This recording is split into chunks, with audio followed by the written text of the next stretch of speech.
তো নমস্কার বন্ধুরা, আপনারা সবাই কেমন আছেন? আশা করি সবাই ভালোই আছেন। তো আজকে একটি শকিং নিউজ।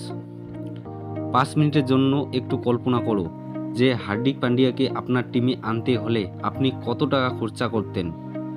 ১৫ কোটি, ২০ কোটি, ৪০ কোটি, ৫০ কোটি? এর থেকে তো বেশি করবেন না। ১০০ কোটি? ১০০ কোটির তো বেশি করবেন না। আপনারা জানেন যে হার্দিক পান্ডিয়াকে আনতে ১১৫ কোটি টাকা খরচা করেছেন মুম্বাই ইন্ডিয়ান্স। কল্পনা করার মতোও নয়।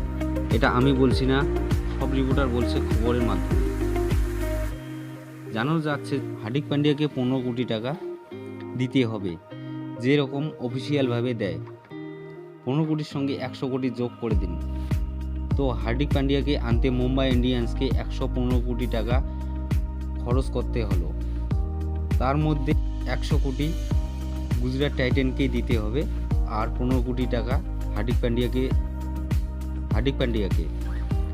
ভাবতেও অবাক লাগছে, ১১৫ কোটি টাকা।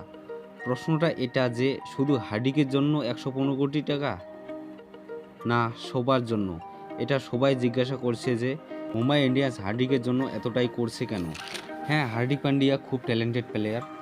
যদি অন্য টিম কিনতো তাহলে ঠিক আছে।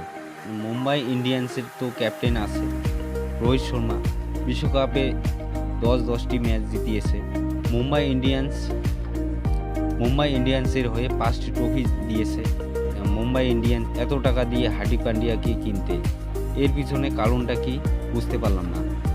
মুম্বাই ইন্ডিয়ান্সের এতটাই করার কোনো দরকার ছিল না। যদি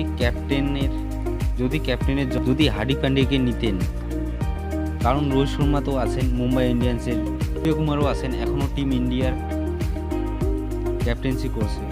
জাসপ্রীত বুমরা আছেন, তিনিও ইন্ডিয়ার হয়ে ক্যাপ্টেন্সি করছেন। এত ভালো প্লেয়ার থাকা সত্ত্বেও ১১৫ কোটি টাকা খরচ করে কেন হার্দিককে নিয়ে আসলো বুঝতে পারছি না। যদি কেউ ব্যাপারটা জেনে থাকেন তাহলে কমেন্ট করে জানাবেন। তো ভিডিও এখানে এসে ক্রিকেটে আপডেট পাওয়ার জন্য চ্যানেলটি সাবস্ক্রাইব করে বেল নোটিফিকেশনটা অন করো। দেখা হচ্ছে পরের ভিডিওতে।